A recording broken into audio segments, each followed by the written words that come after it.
हजारों साल पहले भारत खंड में सुदर्शनपुर नाम का एक साम्राज्य था। इस साम्राज्य पर सुदर्शन नाम का राजा शासन करता था। राजा सुदर्शन बहुत ही कामुक और क्रूर था। वो विभर्त वास्ता और बुरी क्रूरता का दूसरा नाम था। वो अपने अजीब इच्छाओं को पूरा करने के लिए कुछ भी करता था। सिर्फ सभी प्रजा ही नहीं, उसकी पत्नी भी उसके डर से मरते मरते जी रही थी। वो उससे डर के उसे प्यार करने की और सम्मान देने की नाटक करती थी, लेकिन वो अपने मुस्कान के पीछे उसे चुपचाप नफरत करती थी।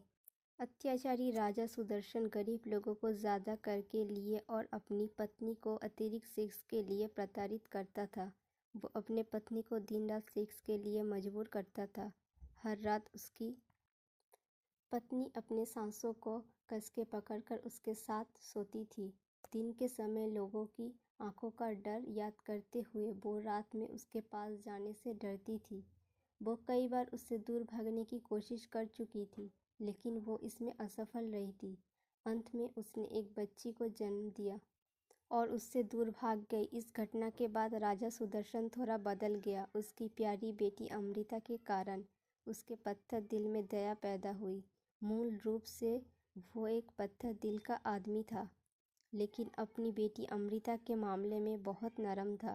वो अपने जीवन से ज़्यादा उसे प्यार करता था और उसकी देखभाल करता था।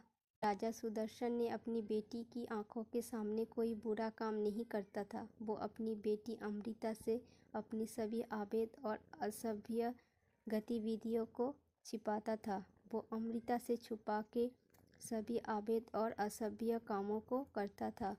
क्रूर राजा की अपूर्व देखभाल में अमृता सभी सुविधाओं के साथ बड़ी हुई। अमृता ने अपनी क्रूर पिता की प्यार में खुशी से अपना बचपन बिताया। जब वो बड़ी हो गई तो उसे अपनी पिता सुदर्शन महाराज के एक एक रासलीलाओं के बारे में और अवैध गतिविधियों के बारे में पता चलने लगा।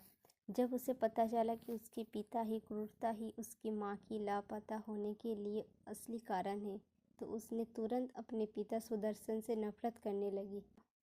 वो अपने पिता की लोहे की हाथों से साम्राज्य को खींचकर नागरिकों के सुशासन देने की सपना देखने को शुरू की। वो सकल शास्त्रों विधाओं में प्रवीण होकर शक्तिशाली साम्राज्य की युवरानी बन गई। अगर आपको मेरा वीडियो पसंद आया तो प्लीज़ मेरे चैनल को लाइक एंड सब्सक्राइब कर दीजिए।